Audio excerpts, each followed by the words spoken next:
오늘 말씀의 제목은 백성아 바벨론에서 나오라. 내 백성아 바벨론에서 나오라. 본문 요한계시록 18장 1절부터 4절에 있는 말씀 봉독해 드리겠습니다. 2일 후에 다른 천사가 하늘에서 내려오는 것을 보니 큰 권세를 가졌는데 그의 영광으로 땅이 환하여 지더라.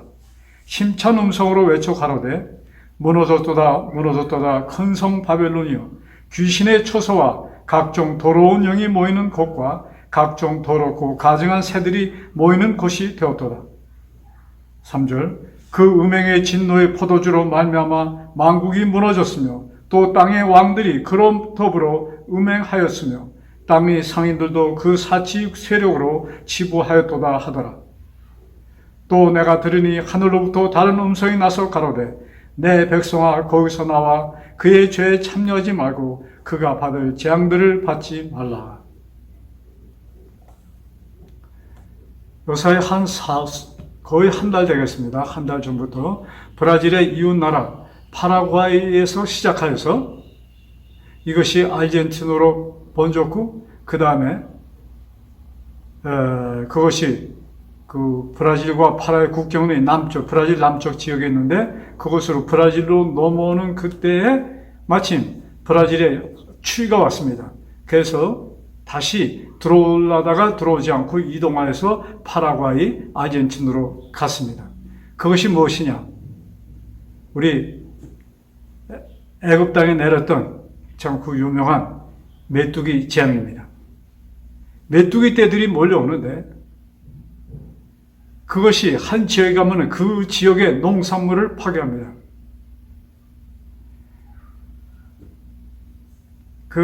지금 이 메뚜기 떼들이 지금 메뚜기 재앙이라고 하는 것이 그냥 메뚜기 떼 정도가 아닙니다. 검은 구름이 저 하늘을 뒤덮을 정도로 엄청난 숫자의 메뚜기들이 달려옵니다. 근데 그것이 이 남미에만 지금 있는 것이 아니고 아프리카에서 시작하고 또 그것이 아시아, 이래서 지금 온 세계에 지금 이것이 번지고 있습니다. 곤충학자들에 의하면 이 개미와 벌들, 이런 종류들은 정말로 우리 인류들에게 필요한 것입니다. 특별히 이 벌의 경우에는 이 벌이 없으면 곡식과 과일이 안 됩니다. 한 70%의 곡식과 과일이 벌이 있어서 그것이 곡식을 맺을 수가 있게 되는 것입니다. 그런데 요새 참 놀라운 일들이 일어나고 있습니다. 그 대지주들, 브라질에도 좀 농사를 엄청나게 많이 하잖아요. 브라질, 아르헨티나, 파라과이, 미국, 카나다 이런 지역에서 굉장한 양의 곡식들이 제보되고 있는데 이 사람들이 너무나 이기주의죠. 이게 사고로 사업을 하기 때문에, 즉 욕심을 채우는 거예요. 작은 땅에서 많은 양을 만들고자 합니다. 또 그래서 땅들을 쉬지 못하게 합니다. 브라질 경우에는 한 지역에서, 한 땅에서 1년에 2번 반 정도를 농사를 합니다. 2번, 최소한도 2번 이상을 심는다는 얘기입니다. 자, 한국 같은 지역에서는 상상하기 어려운 것들이죠. 그래서 땅이 쉬지를 못해요. 또 그것만이 아니고 땅들이 쉬지 못하니까 충분한 영양분을 주지 못합니다. 그렇기 때문에 거기다가 비료를 씁니다. 비료를 쓰게 되면은 비료를 먹고 자라는 식물들은 약합니다. 그래서 농약을 주지 않으면 곡식이 여물기 전에 이 곤충들이 먹어서 벌레들이 생겨서 수확을 못합니다. 그래서 농약을 씁니다. 근데 그 농약의 양이 점점 많아지기 때문에 어떠한 일이 생겼냐면은 그 농약에 의해서 벌들이 사라지고 있습니다. 이것은 브라질만이 아니고 브라질, 아르헨티나, 파라과이, 또 미국, 카나다 이런 대농사를 짓는 이 모든 지역에 대농들이, 그러니까 소농장들도 똑같이 하지 않으면 해를 받습니다. 그래서 지금 이 곡식을, 지금 과일과 곡식을 생산하는데 그 일을 70% 정도가 벌에 의해서 이루어지는 것입니다. 벌이 정자난자를 이렇게 날아다니면서 그 꿀을 먹기 위해서 다니면서 그 일을 하는 거예요. 참 벌은 좋죠? 또 그렇게 사람들에게 먹을 곡식도 만들어주고, 이 간접적인 수확입니다. 또 직접적으로는 이 벌들이 만드는 꿀을 참 사람들이 참 많이 애용합니다. 그래서 이 벌은 굉장히 좋은 일을 인류에게 해주는데 벌이 살 수 있는 환경이 점점 줄어들고 있습니다. 그래서 벌이 본래 있던 양의 벌에서 지금 한 30% 정도로 줄었다는 얘기를 합니다. 그래서 지금 앞으로 이것이 더 지속되면 이제 농산물에 엄청난 해가 미칠 것에 대해서 사람들은 지금 염려를 하고 있습니다. 참, 그리고 벌들은 여러분 많은 분들이 아시겠지만 굉장히 참 그 벌 한 통에 그 시스템 그 나라의 체제처럼 잘 조직이 되어서 이것이 이루어지고 있습니다. 꼭 그 집에서 사람들이 기르는 벌만이 아니고 이 자연 속에 있는 벌들도 그냥 그 메뚜기가 막 번지는 것처럼 그렇게 번지지 않고 질서정연하게 벌들을 움직입니다. 또 개미들을 보면은, 한국에서는 개미 하면은 아주 조그만, 이 새끼만한, 그보다도 작은 그런 개미들을 많이 보아왔는데, 이 브라질에 보니까 이 불개미라는 것이 있어요. 또 그보다 불개미의 크기는 한 10mm에서 12mm, 8mm, 12mm 거기서 왔다 갔다 합니다. 좀 더 큰 것도 있고 좀 작은 것도 있고. 그런데 그거보다 더 큰 벌 종류가 있습니다. 그런데 주로 많은 것이 이제 불개미라고 불려지는 이 개미가 있는데, 이 개미들이 얼만큼 조직적으로 움직이냐면, 저희 어린아이들이, 저희 집의 자녀들이 어렸을 때 살던 집에 제가 밤나무를 하나 심었었습니다. 그래서 1년, 2년, 3년째 되니까 밤이 처음 수확으로 한 5개인가 7개인가 이렇게 밤알을 주웠습니다. 그래서 그 다음에는 그래도 몇 킬로 정도는 나오겠지 하고서 이렇게 희망을 가지고 열심히 이제 보고 있었는데, 하루는 그 나무에 이제 송이가 달리기 전입니다. 이제 막 새싹이 나고 이제 여기도 조금 겨울은 없지만 잎이 떨어졌다 또 새로 나잖아요. 잎이 나서 아주 이쁘게 색깔이 처음에 참 이쁘잖아요. 연두색으로. 참 그래서 이번에 올해는 밤을 좀 많이 먹겠구나 하고 생각을 했습니다. 그런데 웬일입니까?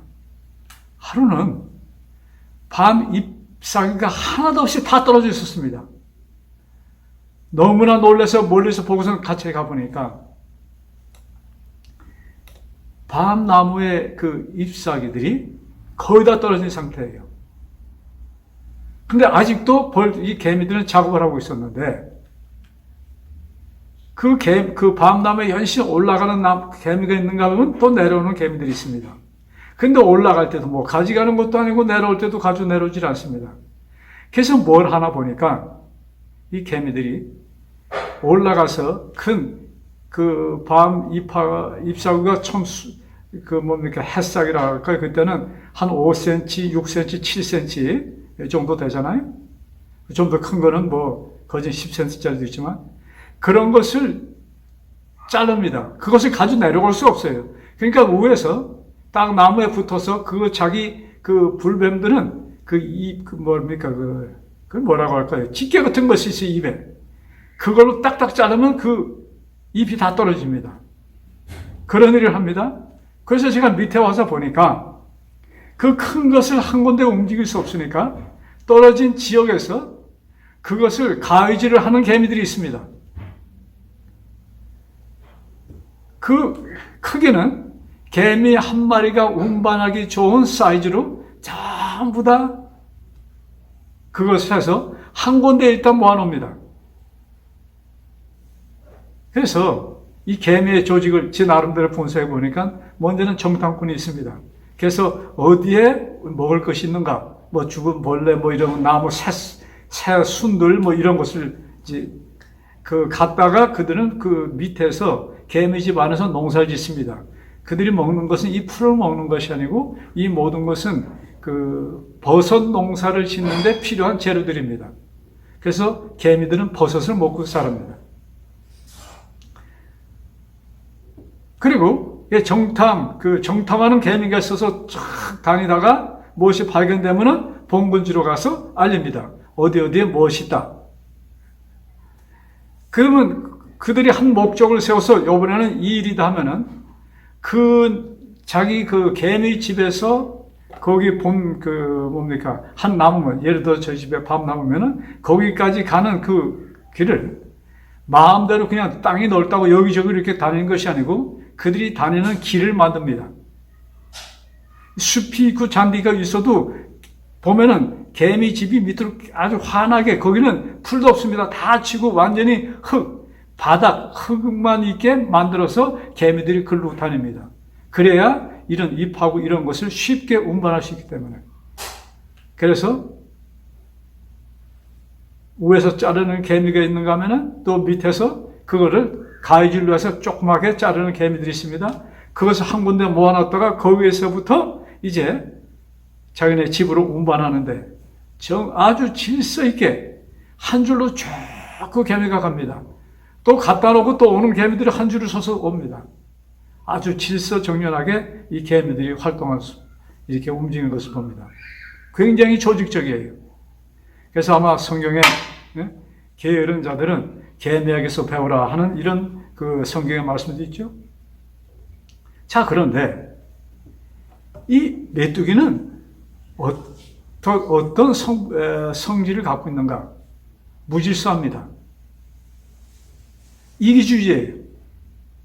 근데 메뚜기들이 언제 발생하냐면 이 습한 비가 온 후 아주 습도가 높을 때 확 더워지면은 그때 메뚜기들이 아주 그냥 그 숫자가 헤아릴 수 없게 이렇게 생산이 됩니다.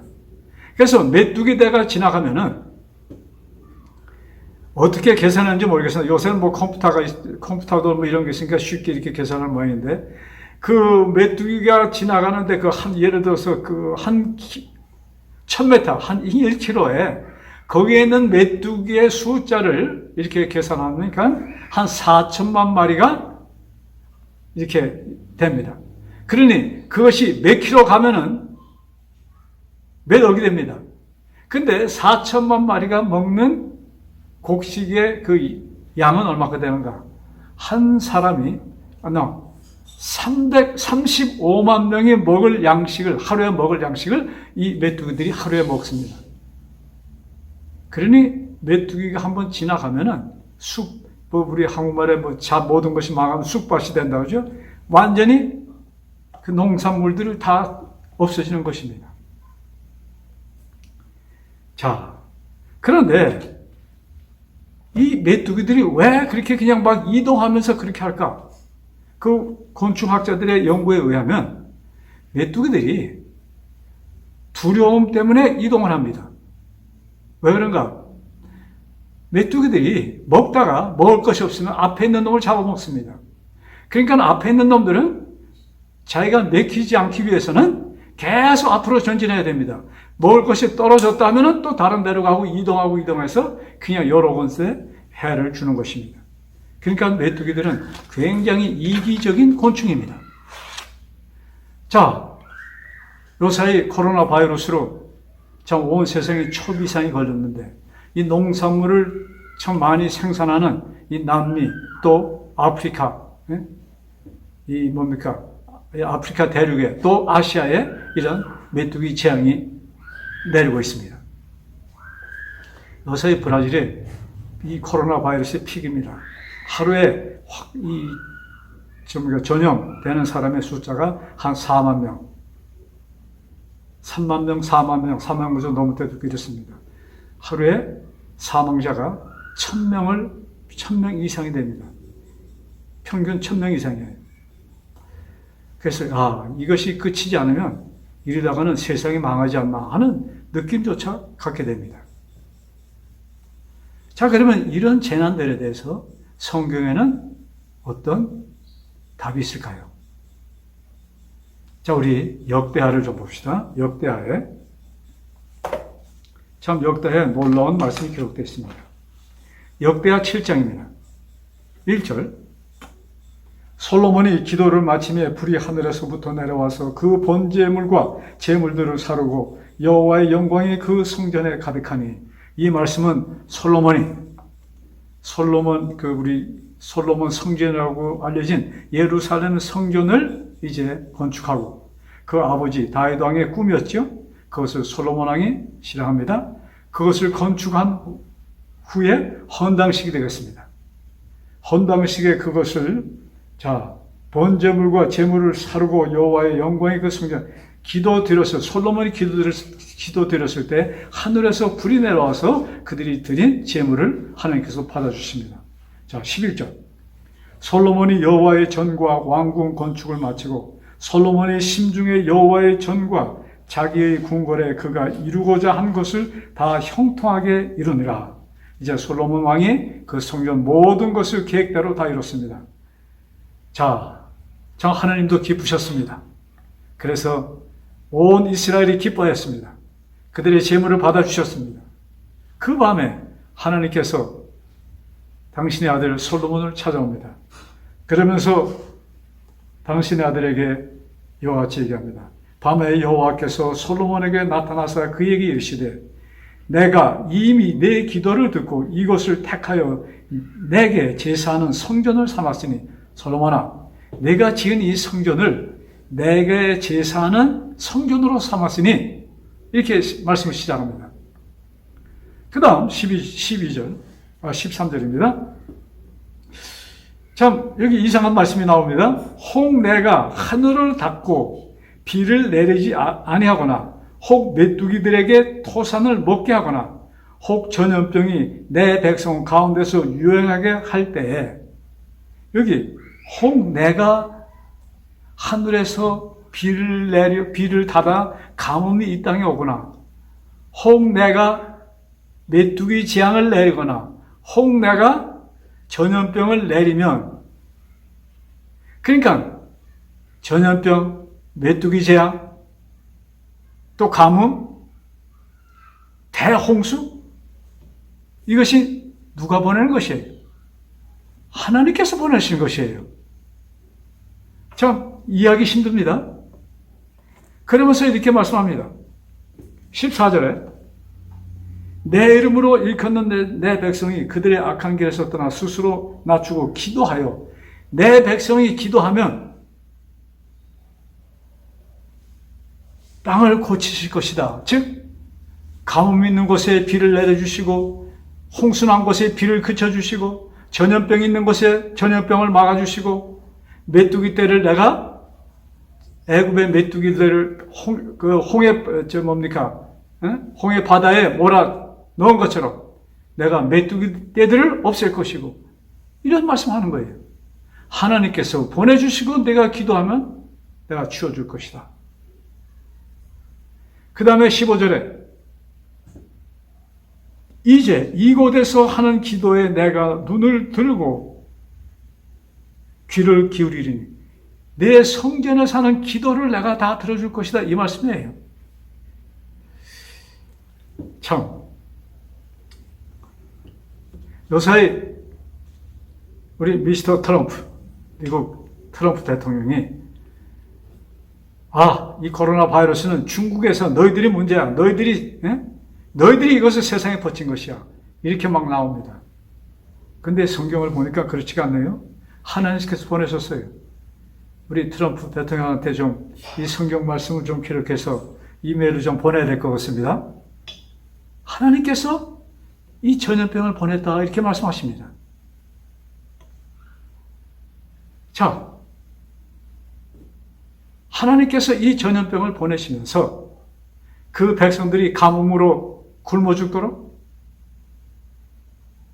대홍수로 사람이 죽어가도록, 파괴하도록 예, 요사이 일본과 중국의 지금 대홍수로 아주 문제가 많습니다. 수십 명이 지금 죽고, 예? 수십만 명. 거의 지금 이제 5개 달하는 숫자들이 지금 피난민이 생겼습니다.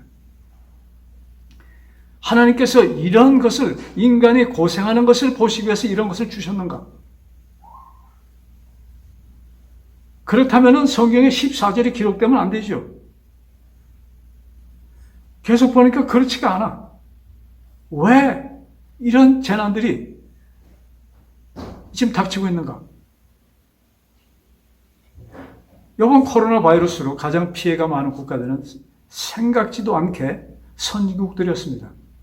유럽에 영국, 프랑스, 이태리, 스페인, 독일, 벨기, 또 아메리카의 카나다, 미국, 또 남미의 브라질. 이 지금 먼저 그 나라들은 공통적으로 한 그룹에 속해 있는 나라들이죠. 거의 다 G7. 가장 이 땅에서 현재 지구촌에서 가장 잘 사는 나라들, 그 나라 7나라가 다 포함되어 있습니다. 가장 피해를 많이 받은 나라들이에요. 자, 여러분, 거기에 유일하게 아시아에서 가장 피해가 많은 나라가 일본이죠. 참, 이 브라질만 해도 참 브라질처럼 사람들이 살기 좋은 나라도 이 자연 조건이 좋은 나라가 거의 없다고 저는 봅니다. 기후도 좋습니다. 땅도 넓어요. 옥토들입니다. 물이 많습니다. 햇볕도 많습니다. 그냥 심은 대로 나오는 것이 브라질입니다. 거기에도 이 광산이 많습니다.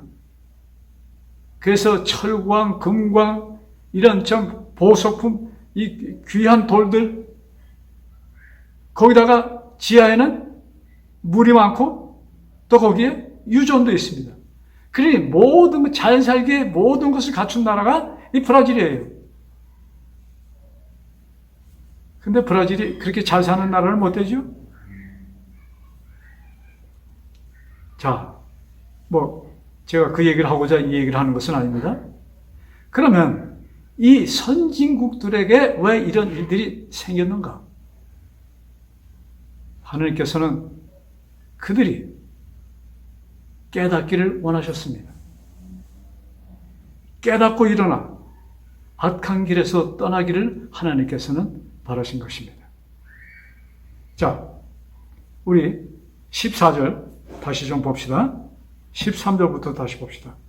13절 하나하나 읽어가면서 13절에 내가 하늘을 닫고, 하나님이 닫습니다. 그 다음에 내가 메뚜기 재앙을 내리고 내가 전염병들 이렇게 말씀하십니다. 내가예요. 자, 14절에 내 백성이 겸손해지면 무슨 말씀이에요? 죄는 딱 한 가지예요. 겸손치 않다는 얘기입니다. 즉 교만하다는 얘기입니다. 너희들이 교만해서 나오면, 즉 회개하는 것은 지금 교만한 데서 너희가 지금 회개하라는 얘기예요. 교만의 결과는 무엇입니까? 사람들을 무시하는 것입니다. 우리 한국에 뭐라고 하죠? 그 부자들이 가난한 사람들한테 하는 것을 갖다가 제가 사용을 않기 때문에 지금 기억이 안 나네요. 그 단어가.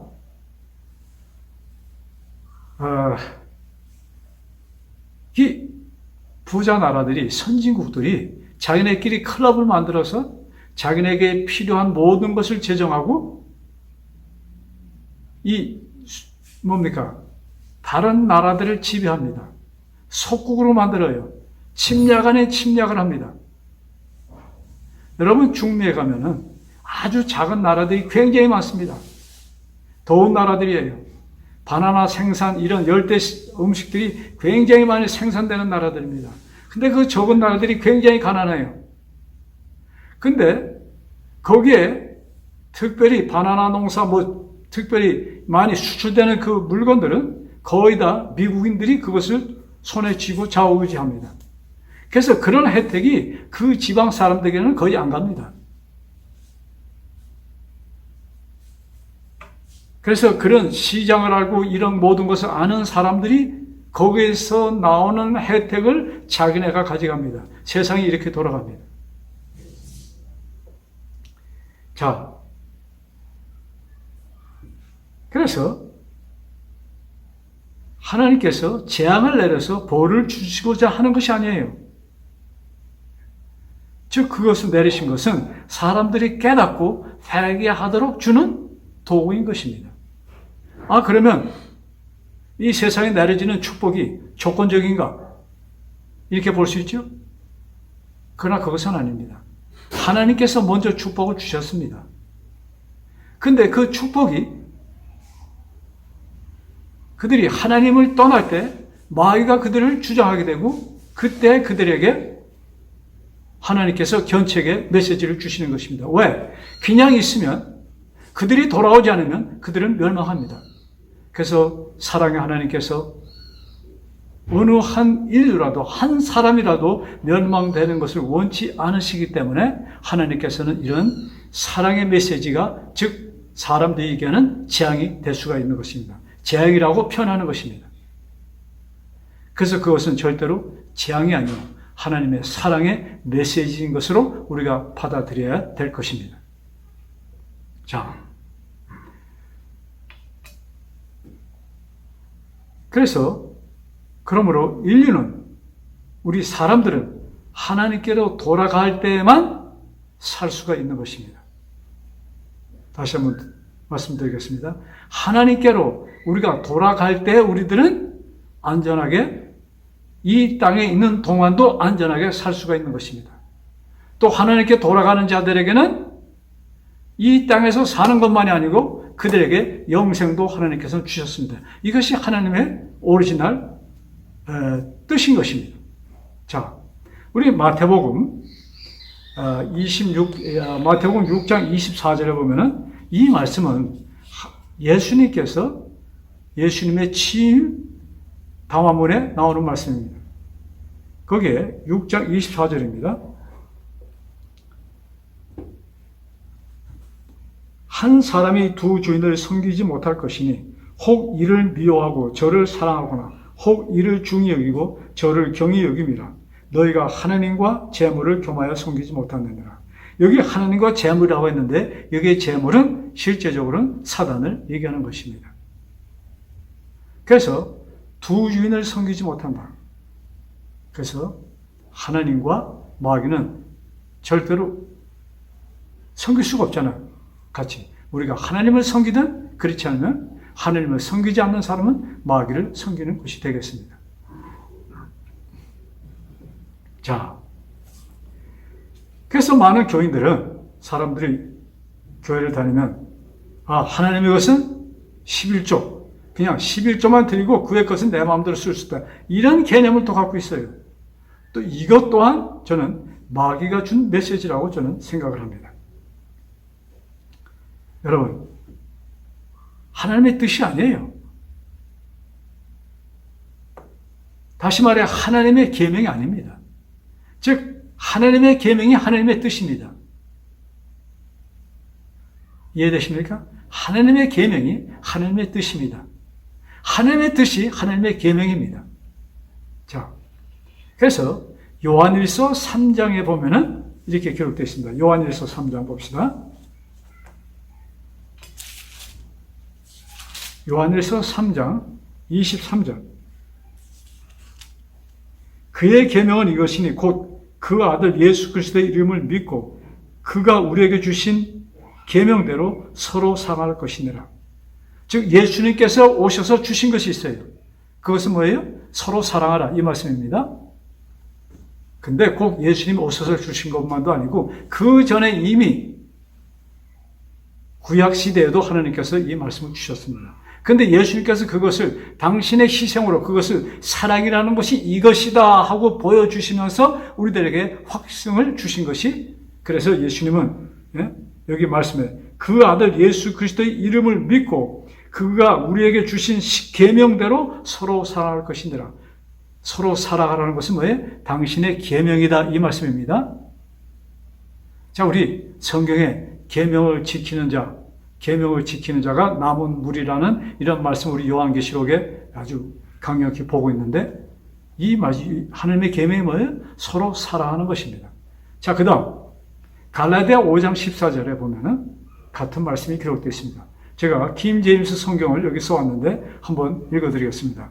온 율법은 한마디 말, 즉 이 말로 이루어졌으니, 자, 온 율법은 한마디 말. 근데 그 한마디 말이 무엇인가? 내 이웃을 내 자신과 같이 사랑하라는 것이니라. 즉 하나님의 계명은 내 이웃을 내 자신과 같이 사랑하는 것이니라. 그래서 사랑의 율법의 완성이라고 말씀하시는 것입니다. 자, 우리 고대 구약 성경에 나오는 참 잘 알려진 이야기가 있습니다. 소돔과 고모라. 소돔 성이 왜 불바다가 되었습니까? 소돔 고모라가 왜 멸망하였습니까? 예, 많은 사람, 너무 악해서 하나님이 불로 치셨다, 이렇게 말씀하십니다. 근데 틀린 대답은 아니에요. 그런데 맞는 대답도 아닙니다. 소돔이 고모라가 멸망한 것은, 불바다가 된 것은, 불로 완전히 다 없어진 것은 10명의 의인이 없었기 때문입니다. 여러분, 창세기 18장 32절을 보면은 분명히 하나님과 아브라함의 대화 속에 아브라함이 하나님께 묻습니다. 하나님, 그 소돔 성에 10명의 의인이 있어도 당신 하늘에서 불을 내려 성을 불바다로 만드시겠습니까? 하니까 하나님께서 약속합니다. 아니, 10명의 의인이 있으면 내가 절대로 그 성을 멸망하지 않을 것이다, 이렇게 말씀하셨어요. 그러니까 소돔 성이 불바다가 된 것은 10명의 의인이 없어서 불바다가 된 것입니다. 이 때를 위하여, 자, 의인, 예? 의인이 무엇인가? 하나님의 백성이죠. 쉽게 얘기하면 하나님, 당신이 의입니다. 그래서 그 나라와 그 의를 구하라. 하나님의 그 의가 나의 의가 되도록, 이것입니다. 자, 그러면 우리들에게 지금 절대적으로 우리들이 하나님의, 우리 기독교 신자들입니다. 우리들은 성경 말씀 압니다. 이 말씀을 온 세상에 아는 것이 아니에요. 성경에 기록된 말씀들은, 자, 세상이 멸망해 가니 너희들이 세상을 구해야 된다, 복음을 전파해야 된다, 이런 모든 말씀도 누구에게 주시는 거예요? 성경을 모르는 자들에게 주신 것이 아닙니다. 성경을 아는 자, 성경을 믿는 우리들에게 주신 말씀입니다. 그래서 성경에 세상 악하다 뭐다 할 때 그것을 하나님을 믿지 않는 사람도 우리는 손가락질합니다. 그것이 아니에요. 하나님의 백성들이 악할 때 하나님께서는 크게 한숨을 쉬신다, 이 말씀입니다. 자, 여기 우리 요한계시록 14장, 아주 유명한 말씀입니다. 요한계시록 14장 6절 7절의 말씀을 봅니다. 또 보니 다른 천사가 공중에서 날아가는데 땅에 거주하는 자들 곧 모든 민족과 종족과 방언과 백성에게 전할 영원한 복음을 가졌더라. 자, 여기 주의해 보세요. 이 전해질 영원한 복음은 누구에게? 모든 민족. 그래서 민족, 종족, 방언, 백성, 한 어느 누구도 여기에서 이 말씀을 듣지 못해서는 안 되고 듣지 못할 사람들이 없다, 이 말씀입니다. 하나님께서 미리 알려주시지 않고 절대로 심판 안 하십니다. 그러니까 우리 지금 이 말씀은 우리 재림교회에서는 첫째 천사의 기별로 잘 알려져 있습니다. 그런데 첫째 천사의 기별이 이미 이루어졌다고 가르칩니다. 우리 생각해 볼 필요가 있어요. 그것이 1800년, 20년, 40년, 그 당시에 첫째, 둘째가 전파됐다고 얘기합니다. 그런데 그 당시에 미국만 이 나라 온 세상을 대표합니까? 그것이 아니잖아요. 그래서 우리가 이런 말씀들을 볼 때 참 내가 옛날에 들은 것, 누구한테 배운 것, 이것으로 끝나면 안 되고 우리가 계속 거기에 좀 캐션을 붙이면서 이것을 좀 헤아려 봐야 됩니다. 분명히 이 말씀을 시작하면서 모든 민족, 족속, 방언, 백성, 모든 자들에게 이것이 전파돼야 되는 것입니다. 자, 근데 무슨 복음이 전파돼야 되는가? 여기 지금 7절입니다. 그가 큰 음성으로 이르되 하나님을 두려워하며 그에게 영광을 돌리라. 이는 그의 심판의 시간이 이르렀으니 하늘과 땅과 바다와 물들의 근원을 만드신 이를 경배하라 하더라. 누구를 말하는 거예요? 예수님이 전파되어야 된다 이것입니다. 창조주 하나님, 예수님. 생명의 원천 되시는 그러므로 창조의 원천이신 예수님이 전파되어야 된다. 즉 천국 복음이 전파되어야 된다는 것입니다. 그래서 마태복음 28장 11장 28절인가요? 28장 마지막 절인가요? 천국 복음이 모든 민족에게 증거되게 하여 전파되리니 그제야 세상의 끝이리라. 이 천국 복음, 세상을 창조하시고 세상에 구속을 주신 이 천국이 되시는 예수님의 복음이, 예수님이 전파되어야 된다 이 말씀입니다. 자, 그 다음 8절입니다. 이 말씀은 우리가 둘째 천사라고 이렇게 말씀합니다. 자, 어떻게 말씀이 전개되는가? 또 다른 천사 곧 둘째가 그 뒤를 따라 말하되 무너졌도다 무너졌도다 큰 성 바벨론이여 모든 나라에게 그의 음행으로 말미암아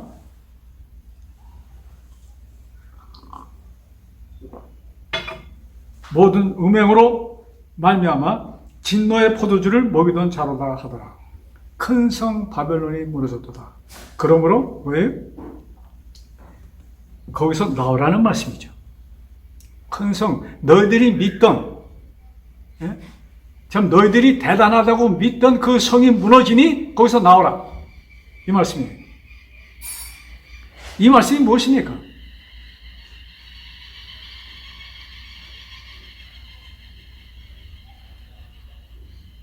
기독교 나라, 또 교회들이 부패했다는 말씀입니다. 오리지널 가르침에서 떠났다는 얘기입니다. 부패된 곳에서 나와라. 혼잡한 곳에서 나와라. 나와야 된다 이 말씀이에요. 왜? 그것이 무너지니까. 완전히 무너졌으면 죽었겠죠? 무너질 것이니 너희는 무너지기 전에 나와라.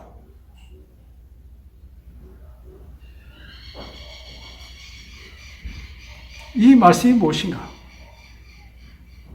하나님의 복음을 잘못 가르친 교회들, 하나님의 복음을 가지고 뭡니까? 그 복음으로 많은 사람들을 혼동시킨 나라들. 뭐 고대에는 나라, 뭐 다 나라와 교회 이게 하나가 되잖아요. 요새도 아니라 하지만 사실은 그렇습니다. 교회의 가르침, 나라의 가르침, 나라의 방향 비등비등합니다. 자, 그래서 지금 오늘날 특별히 나라들보다도 특별히 교회들이 무엇을 가르치는가? 당신의 교회 교리들입니다. 그래서 그 교회 소속이 안 되면 잘못된 것으로 얘기를 합니다. 그래서 서로들 그 교회는 잘못된 교회, 이 교회에 들어와야 구원이 있고 저쪽 교회는 구원이 없고 그래서 2단, 3단이라는 소리 나옵니다. 그것도 교회 덩치를 봐서 얘기합니다. 교회가 크면은 아무리 잘못된 교리를 갖고 있다 할지라도 2단이라는 소리를 내지 못하죠. 그래서 이 말씀은 무엇인가? 하나님께 드리는 제물이 잘못된 것들을 말하는 것입니다. 제가 수차례 말씀드리지만 하나님께서는 어린 양의 피를 요구하십니다. 즉 예수님의 피를 요구. 사단은 예수님의 사람들이 얘기하죠. 가인의 제물도 필요하지만 덧붙여서 가인의 제물도 있어야 된다고 가르치고 있습니다. 그렇게 노골적으로 그렇게 얘기를 하지 않습니다. 그러나 그들의 가르침은 그것이에요. 아벨의 제물과 그 다음에 계속해서 가인의 제물을 드려야 된다고 이렇게 가르치고 있는 것입니다. 자, 계속해서 우리 요한계시록 14장 9절 봅시다. 9절 10절. 또 다른 천사 곧 셋째가 그 뒤를 따라 큰 음성으로 이르되 만일 누구든지 짐승과 그의 우상에게 경배하고 이마에나 손에 표를 받으면 그도 하나님의 진노의 포도주를 마시리니. 자, 셋째 천사는 뭐라고 얘기해요? 첫째는 뭐죠? 하나님을 경배하라. 즉 창조주 하나님, 구속주 하나님 되시는 천국 복음을 전하라. 그 복음을 믿으라 이 말씀입니다. 두 번째는 이제 부패된 교회에서 나오라. 잘못된 교리와 부패된 교회에서 떠나라는 말씀입니다. 그 다음에 세 번째. 자, 그러면 부패된 잘못된 교회가 무엇인가? 여기에 우리 셋째, 짐승과 그의 우상에게 경배하는 자, 또 그 우상에게 그 이마에 손에 그 표를 받는 자, 이렇게 말씀합니다. 그러면 무엇이 짐승이고 또 무엇이 그의 우상입니까? 짐승은 말할 것도 없이 사단입니다. 용이에요. 그럼 그의 우상이 무엇입니까? 그의 사상입니다.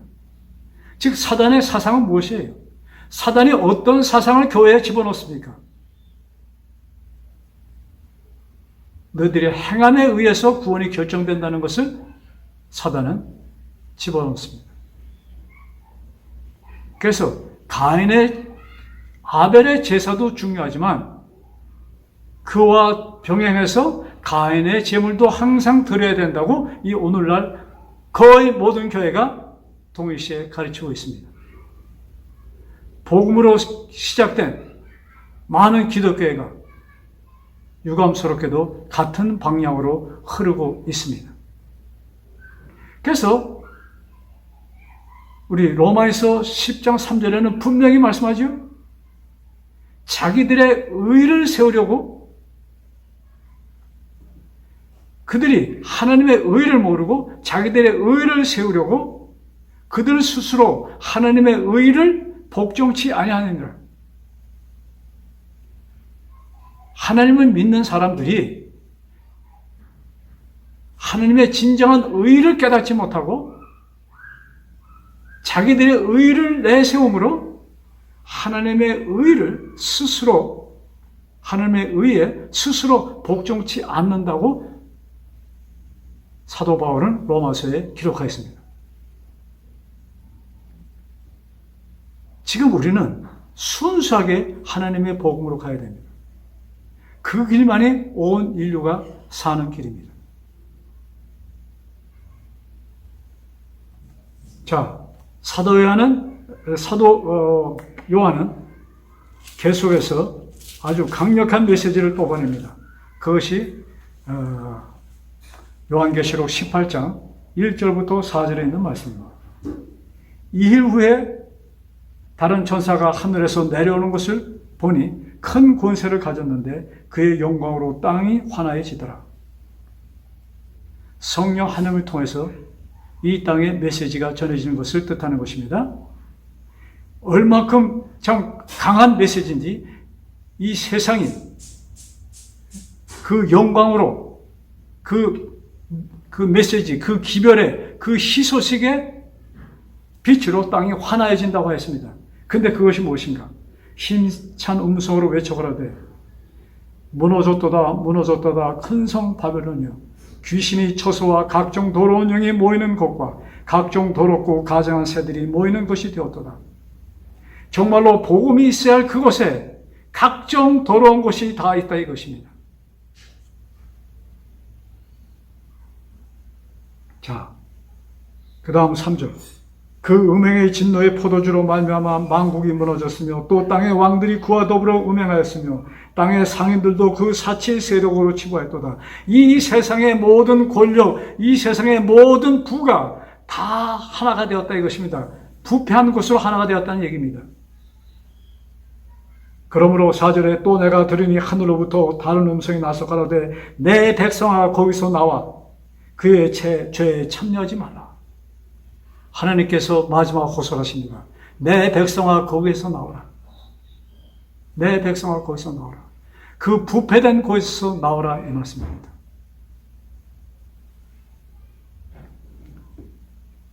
여러분, 남은 자손의 특징은 1대1로 하나님께 나가는 백성들을 뜻하는 것입니다. 어느 그룹에 속하는 것이 아닙니다. 어느 교회에 소속되는 것이 아닙니다. 신앙은 나와 하나님과의 개인의 관계입니다. 1대1의 관계입니다. 이것이 남은 자손의 특징입니다. 어느 종교단체가 아닙니다. 내 자신이, 우리 한 사람 한 사람이 하나님의 호소, 이 말씀을 우리는 깨달아야 하는 것입니다. 나 자신이 내가 이 말씀을 듣고 그런가 하여, 여러분, 그 베레아 교회에게 편지하면서 그 교인들은 그 말씀이 듣고 그런가 하여 날마다 성경을 뭐 했어요? 상고함으로 거기에 구원 얻는 백성이 많았다 이렇게 말씀하셨습니다. 우리들은 이 말씀을 들을 때 내 자신이 성경을 들춰보면서 이런 말씀을 했는데 이것이 정말로 이 뜻인가 하는 것을 내 자신이 확인할 때가 되었다는 것입니다. 예수님은 다음과 같이 호소하십니다. 마태복음 11장 28절 수고하고 무거운 짐 진 자들아 내게로 오라. 여러분, 사실 그리스도인들은 이 세상 그리스도를 모르는 사람들보다도 더 한 짐을 졌습니다. 그것이 축복인데 그것을 우리가 잘못 깨달으면 그것이 짐이 되는 것입니다. 근데 그런 거 모든 걱정을 나한테 가져와라. 내가 그 짐을 나한테 맡기고 너는 쉬어라. 이 말씀이에요. 나한테 맡기고 너는 쉬어라. 자, 우리 다시 오늘 아까 처음에 본 말씀으로 갑니다. 역대하 7장.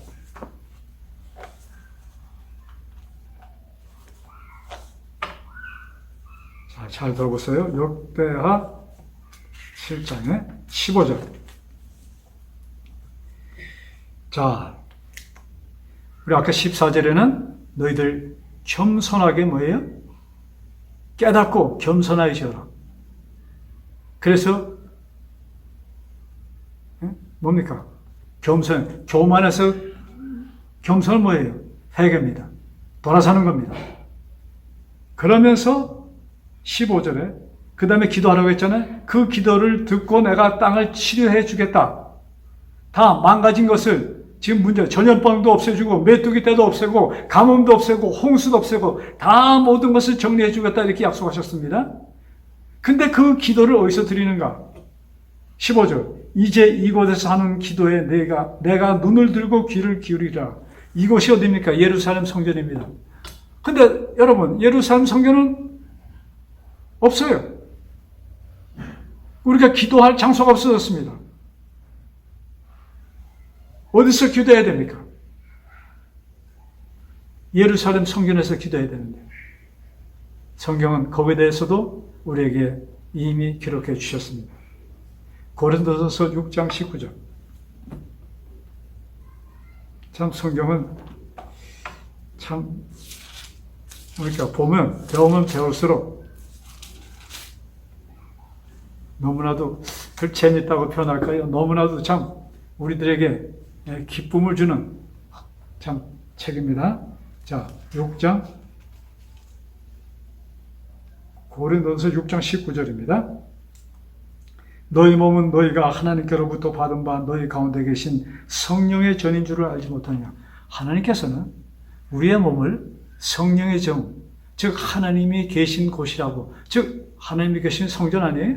우리를 성전이라고 가르치셨습니다. 또 같은 고린도 후서입니다. 고린도 후서 6장 16절. 자,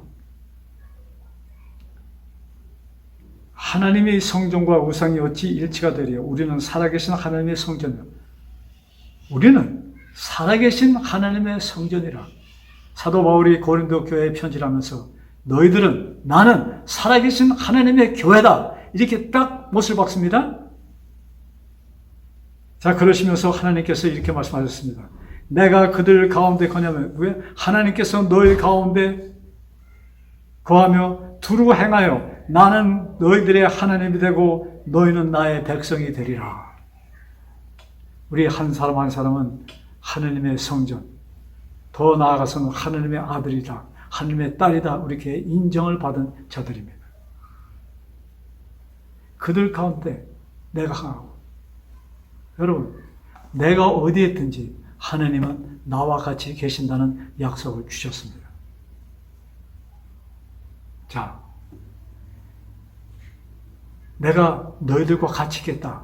이 말씀을 예수님은 어떻게 표현하셨냐면 아주 좀 더 직접적으로 우리가 이해하기 쉽게 그 긴밀성을 이렇게 말씀하셨습니다. 자, 요한복음 15장 4절의 말씀입니다. 내 안에 거하라. 나도 너희 안에 거하리라. 포도나무를 비하면서 포도나무의 가지가 포도 원죽에서 떨어지면 말라 죽는, 그저 버려지는 나무가 되지만 붙어 있을 때는 그 가지를 통해서 결실을 맺을 것이다. 그러면서 뭐예요? 내 안에 거하라 말씀합니다. 그 다음 5절에는 나를 떠나서는 너희가 아무것도 할 수 없는, 예, 물론이죠. 가지가 원죽에서 떠나면 아무것도 아니잖아요. 아주 실무교훈으로 포도나무를 보여주시면서 예수님께서 설명하신 것입니다. 그 다음에 7절. 너희가 나하고 붙어 있으면 그 다음에 무엇이든지 구하는 대로 내가 너희에게 주리라. 무엇이든지, 무엇을 요구하든지 내가 너에게 줄 것이다. 여러분, 이 지구촌은 교만하여서 메뚜기 재앙, 전염병 재앙이 왔습니다. 여기서 벗어나게 할 수 있는 유일한 사람들은 어느 누구도 아니고 나와 여러분입니다. 소돔성은 10명의 의인이 없어서 멸망당했습니다. 이 지구촌도 소수의 의인이 없기 때문에 멸망받을 수밖에 없습니다. 그러나 하나님의 계획은 이것으로 멸망시키는 것이 아닙니다. 이 천국 복음은 전해져야 됩니다. 이 복음이 모든 민족에게, 여러분, 요한계시록 14장 6절을 다시 한번 정확히 보세요. 요한계시록 14장 6절입니다. 모든 민족에게 증거되어야 됩니다. 모든 민족, 족속, 나라, 방언, 백성, 어느 누구도 빠져서는 안 되는 기별입니다. 이것이 미국에 국한되어서 이미 전해졌다? 이 말씀들은 너무나도 잘못된 이해가 아닌가 저는 봅니다. 이 복음은 모든 민족에게, 모든 민족이 뭡니까? 아시아, 아프리카,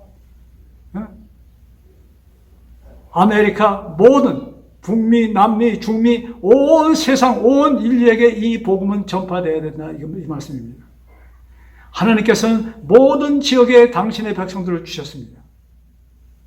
저는 엘리야가 하나님 나만 있습니다 하고 부르짖었을 때 하나님께서 엘리야야 너 말고 감춰놓은 7,000명이 있다는 그 말씀, 드러나진 않았지만 아직도 여러 곳에 숨겨있는, 감춰져 있는 7,000명의 하나님의 백성이 있습니다.